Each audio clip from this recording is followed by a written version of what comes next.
Hello दोस्तों, नमस्कार। मैं आप लोगों के सामने आज पुनः एक वीडियो लेकर आया हूँ। आप जानते हैं कि 11 वर्षों से मोदी जी सरकार चला रही है, लेकिन पहली बार जब कल से संसद शुरू हुआ, एक तो संसद का 5-7 दिन हो चुका है, संसद चला नहीं। विपक्ष का डिमांड था और इंडिया गठबंधन ने डिमांड किया था सरकार से कि संसद में सबसे पहले एसआईआर और सिंदूर की घटना जो हुई है, सिंदूर ऑपरेशन में जिस तरह से सरकार की तरफ से सीज फायर की घोषणा की गई। सीज फायर कैसे हुई, किसने सीज फायर कराया? आप जानते हैं कि डोनाल्ड ट्रंप अमेरिका के राष्ट्रपति ने 26 बार आज तक बोल चुके हैं कि मैंने सीज फायर दोनों देशों के बीच करवाया। After that, Donald Trump has said 29 times. 29 times he said, 29 बार उन्होंने बोला कि भैया मैंने सीज फायर करवाया। अच्छा, अगर वो झूठ बोल रहे हैं तो अपने भाषण में यहां प्रधानमंत्री कह दे कि वो झूठ बोल रहे हैं। यहां पे अगर दम है तो यहां पे प्रधानमंत्री बोल दे कि हो गए। विपक्ष ये बात जानना चाहता है कि साहब ये ट्रंप कौन होता है? राहुल गांधी ने कहा कि ट्रंप कौन होता है सीज फायर कराने वाला व्यक्ति?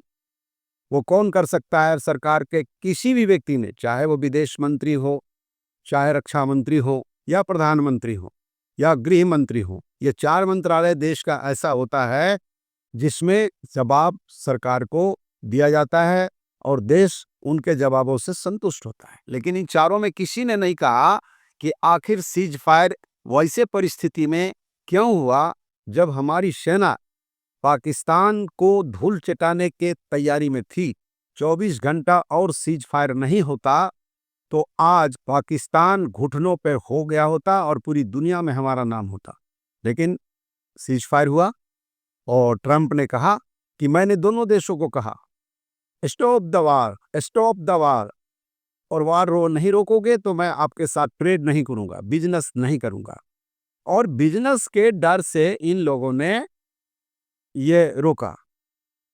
साथियों, सवाल ये उठता है कि ट्रंप हमारे देश के अंदरूनी मामले में जब पाकिस्तान और भारत के बीच जंग छिड़ रहा हो, वैसी हालत में ट्रंप ने जो कहा कि हमने बंद करवाया जंग, इस पर जवाब चाह रहा था विपक्ष। पहलगाम की घटना होती है, पहलगाम में सुरक्षा चूक हुई, यह बात मनोज सिन्हा जो जम्मू कश्मीर के गवर्नर हैं उन्होंने कहा। यानी सरकार अपने एक गवर्नर के पीछे छिप गई। उन्होंने बयान दिया कि हाँ साहब चूक हुई है। कैसे चूक हुई, ये जवाब कौन देगा? ये जवाब देश को गृह मंत्री देंगे। उनके अंदर सुरक्षा व्यवस्था है, सुरक्षा की जिम्मेवारी गृह मंत्री के अंदर है। बीएसएफ, बॉर्डर सिक्योरिटी फोर्स उनके अंदर आता है। फिर ये जवाब नहीं दे रहे थे। राजनाथ सिंह जो हमारे रक्षा मंत्री हैं, ये जवाब नहीं दे रहे थे।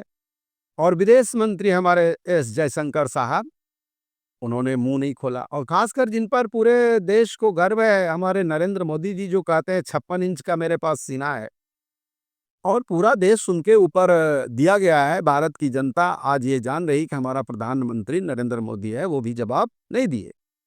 तो कल जो संसद में सवालों की बौछार कांग्रेस के लोकसभा में उपनेता हमारे गगोई साहब ने जो कहा, और गगोई ने तो साफ कहा कि आप ये जवाब दो कि आखिर सुरक्षा में चूक कैसे हुई। राजनाथ सिंह 1 घंटा लगभग बोले, लेकिन हमारे कांग्रेस के नेता गगोई का जवाब उन्होंने नहीं दिया। साथियों, मोदी जी कल्पना नहीं किए होंगे कि जिस संसद के वो नेता हैं, जिस संसद को उन्होंने बनाया है, उसी संसद में आज उनकी कलई खुल गई। 11 वर्षों में पहली बार विपक्ष ने ऐसे सवाल सरकार से दागे कि जिनमें इनकी कलई खुलना था और खुली। राहुल गांधी हो, अखिलेश यादव हो, शरद पवार के गुट हो, या उद्धव ठाकरे गुट के हमारे नेता ने और तमाम विपक्ष इंडिया गठबंधन के नेताओं ने जिस तरह से मोदी सरकार को कल सिंदूर पर और एसआईआर पर और तमाम जो मुद्दे हैं ट्रंप के बयान पर जो सवाल दागे, उसका जवाब सरकार नहीं दे सकी। अब ये पहली बार हुआ है, कई मुद्दों पर सरकार पहली बार बेनकाब होते चले गए हैं लोग। अब मोदी जी को समझ में आ गया कि मोदी सरकार इतनी कमजोर हो चुकी है कि इसे अब देश को संभालना बहुत मुश्किल है।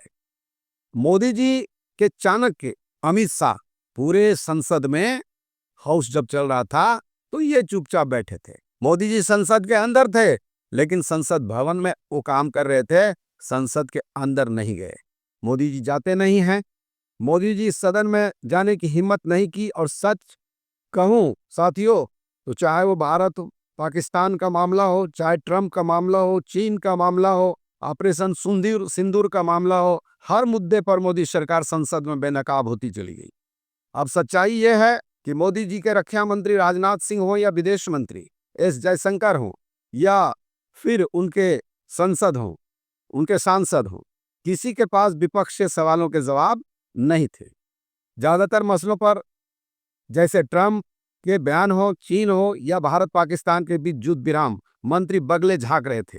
अब मैं कह सकता हूं कि मेरी सरकार विपक्ष के सामने संसद में, मोदी सरकार विपक्ष के सामने संसद में नहीं टिक। तो आपने अभी तक जो देखा कि भारत के लोकतंत्र में किस तरह से मोदी जी ने और उनके मंत्रियों ने पूरे लोकतंत्र को हाईजैक करके रखा है। साथियों, एक बात मोदी जी तो स्पष्ट जान चुके हैं कि आरएसएस का जो रवैया है, आरएसएस ने जिस तरह से पूरे देश में और खास करके जो बयान मोदी जी के बारे में इनडायरेक्ट दिया है कि 75 साल के बाद जो इनका 17 सितंबर को होने जा रहा है, अब 75 साल के बाद ये रहेंगे कि नहीं रहेंगे, इसकी गारंटी इनको नहीं है। ये कमजोर हो चुकी है सरकार। मोदी जी 2014 से 19 तक जितने मजबूत थे और जिस तरह की बात कर रहे थे, 2024 के बाद इनका वो स्वर ढीला पड़ गया है। अब अगला चुनाव मोदी के नेतृत्व में लड़ा जाएगा कि नहीं, यह भी एक सवाल के घेरे में है। चाहे वो नितिन गडकरी हो जो राष्ट्रीय राजमार्ग के मंत्री हैं। साथियों, आज इतना ही। और मोदी जी का रिटायरमेंट तय है, और अगर रिटायरमेंट नहीं होगा तो कांग्रेस उनको रिटायर कर देगी, इस देश की जनता रिटायर कर देगी 2027 में। अगर नहीं हुए 29 में तो इनका जाना तय है, क्योंकि इनके रहते हुए देश का कल्याण होने वाला नहीं है।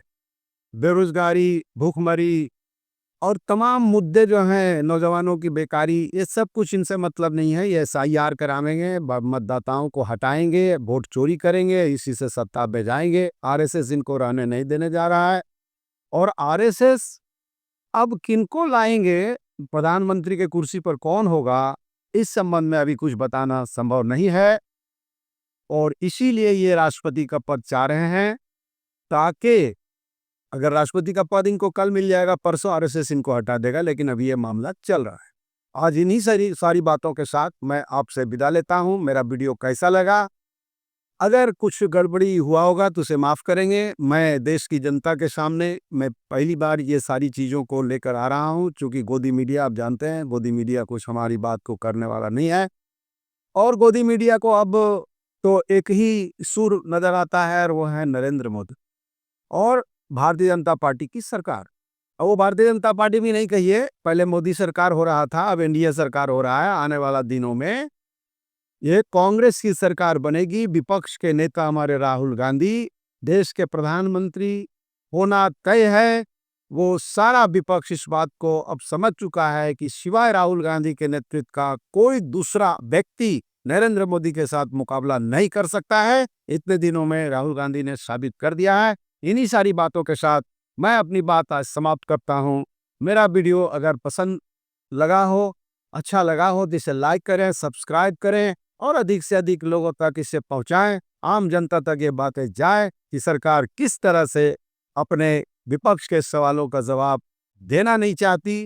अब इतने दिनों के बाद अगर यहाँ संसद में जवाब देने के लिए सरकार तैयार भी हुई है, सिंदूर के मामले में, पहलगाम के मामले में, और जो कुछ भी देश के अंदर SIR जैसी घटना हुई उसके बारे में, लेकिन नरेंद्र मोदी जी स्वयं नहीं देंगे। उन्होंने लगता है कसम खा लिया है कि देश के विपक्ष को हम सवाल का जवाब नहीं देंगे, क्योंकि मैं तो ब्रह्म हूँ।